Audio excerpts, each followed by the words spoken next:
আল্লাহ রাব্বুল আলামিন বলেন, এই ইমানদাররা, এই বিশ্বাসীরা, শুনে রেখে দাও, সর্বপ্রথম তোমরা আল্লাহর কথাকে মানবে, আল্লাহর হুকুমকে মানবে, আল্লাহর কোরআনকে মানবে, আল্লাহর বিধানকে মানবে, আল্লাহর নীতিকে মানবে, আল্লাহর নীতিকে না মানবে, আল্লাহর আওয়াজকে মানবে, আল্লাহর প্রত্যেকটা মিশনকে তোমরা মেনে নেবে। আর তারপরে তোমরা নবী মুস্তাফা সাল্লাল্লাহু আলাইহি ওয়াসাল্লামকে দিলে জায়গা দেবে। আল্লাহ রাব্বুল আলামিন এটা বললেন, فإن تنازعتم في شيء فردوه إلى الله والرسول। আল্লাহ পাক রব্বুল আলামিন আমাদেরকে কোরআন শোনার এবং কোরআন বোঝার মাধ্যম করে দিয়েছেন, তাই না বলুন? মাধ্যম করে দিয়েছেন। আজকে আমরা যারা এখানে উপস্থিত হয়েছি, এটা কোরআন শোনার, কোরআন বোঝার একটা মাধ্যম। আর এইরকম মেহফিলে যারা বুঝতে পারবে, প্রিয় হাবিব সাল্লাল্লাহু আলাইহি ওয়াসাল্লাম জানিয়েছেন, ফাদারাসুল ইলম সাআতাম মিনাল লাইল খায়রুম মিন ইহইয়াহা।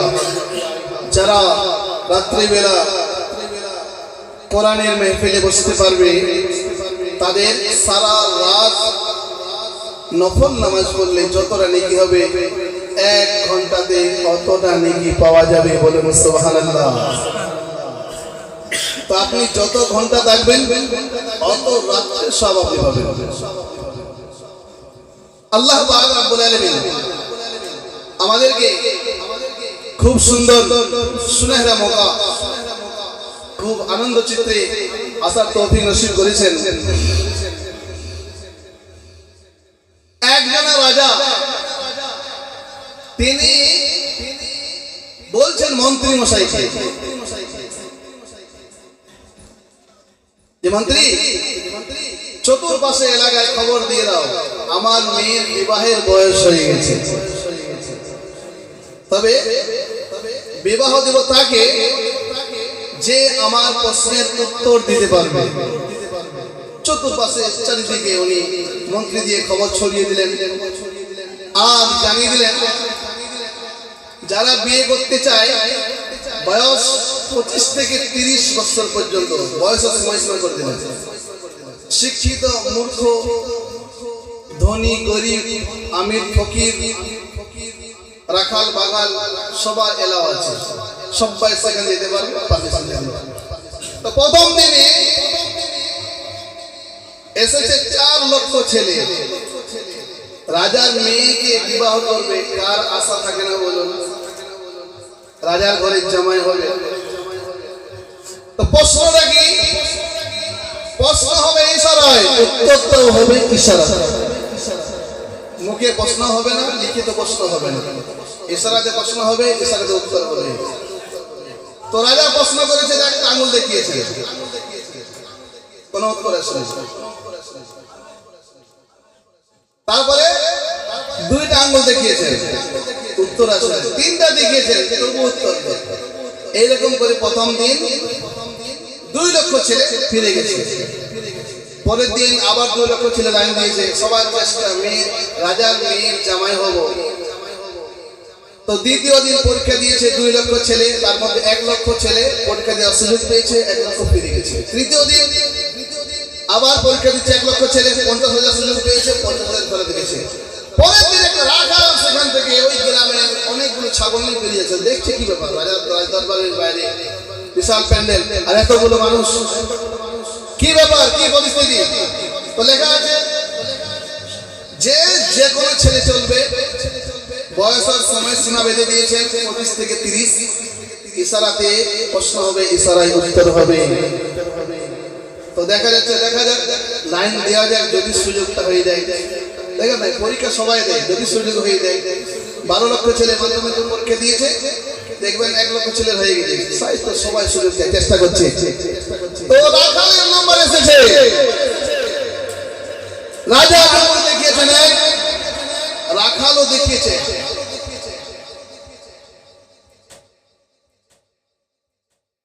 রাজা মশাই বলছে উত্তর মিলে যাচ্ছে। এরপরে রাজা মশাই দিয়েছেন 2টা আঙ্গুল, রাখাল কিন্তু 2টাই দেখিয়ে দিয়েছে। রাজা মশাই বলছেন একবারে দারুণ উত্তর, যা উত্তর পাচ্ছে সঠিক, এটাই তো আমি চেয়েছিলাম। যখন তিনটা আঙ্গুল দেখিয়েছে, রাখাল দেখিয়ে দিয়েছে এটা। রাজা বলছে ফাইনাল, বিবাহ শুরু করো। বলে রাখাল তো গোয়ালে ঘুমাতো, গরিব ছেলে, এত গন্ধ শরীরে, বলে সাবান কোম্পানি ডাকো, ভালো করে সামনে হয়, ডেটল দিয়ে শ্যাম্পু সারাপ তারাপ দিয়ে দাও।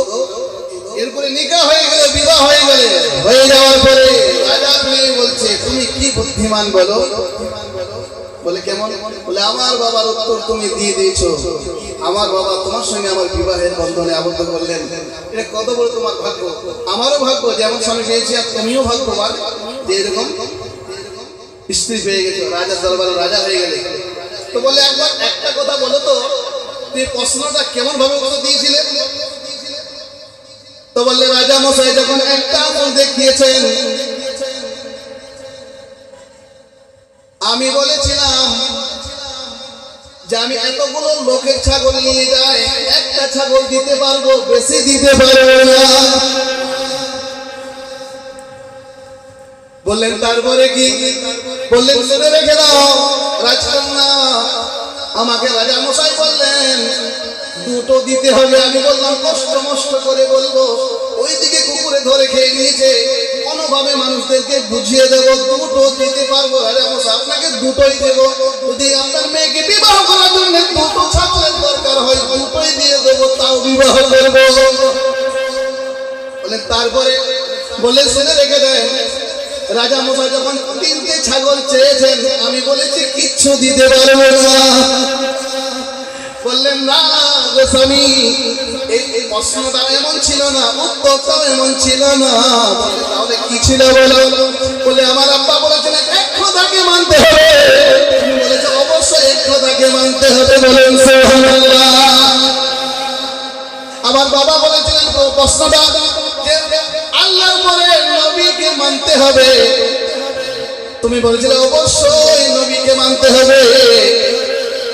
আল্লাহ বলেছেন কোরআনের পরে সুন্নাহ, নবীর হাদিস, আর তারপরে তৃতীয় ব্যক্তিকে মানার কথা বলেছিলেন। তুমি বলেছো একদম মানা চলবে না। আল্লাহ রাব্বুল আলামিন বলেন ইয়া আইয়ুহাল্লাযীনা আমানু আতিউল্লাহ ওয়া আতিউর রাসূল ওয়া উলিল আমরি মিনকুম ফাইন তানাযা'তুম ফী শাইইন ফারুদ্দূহু ইলাল্লাহি ওয়ার রাসূল। আল্লাহ রাব্বুল আলামিন এই বান্দারা, এই বিশ্বাসীরা শুনে রেখে দাও, সর্বপ্রথম তোমরা আল্লাহর কথাকে মানবে, আল্লাহর হুকুমকে মানবে, আল্লাহর কোরআনকে মানবে, আল্লাহর বিধানকে মানবে, আল্লাহর নীতিকে মানবে, আল্লাহর নীতিকে না মানবে, আল্লাহর আওয়াজকে মানবে, আল্লাহর প্রত্যেকটা মিশনকে তোমরা মেনে নেবে। আর তারপরে তোমরা নবী মুস্তাফা সাল্লাল্লাহু আলাইহি ওয়াসাল্লামকে দিলে জায়গা দেবে। আল্লাহ রাব্বুল আলামিন এটা বললেন فإن تنازعتم في شيء فردوه إلى الله والرسول। এই যে সাইন যেটা না, এটা নাকেরা, আরবিতে খেলে মজা নাকেরা, বিয়ে করে মজা বাপেরা।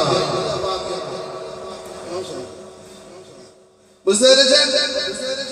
হ্যাঁ, আল্লাহ রাব্বুল আলামিন জানিয়ে দিলেন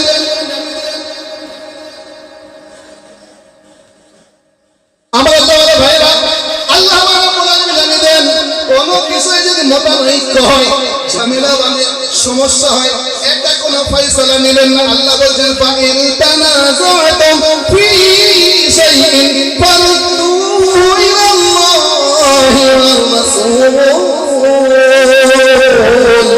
আল্লাহ রাব্বুল আলামিন জানিয়ে দিলেন তোমাদের মধ্যে ঝামেলা যদি মানে সমস্যা যদি হয়, অনেক ওলামাদেরকে ডাকুন, সমস্যা মিটান।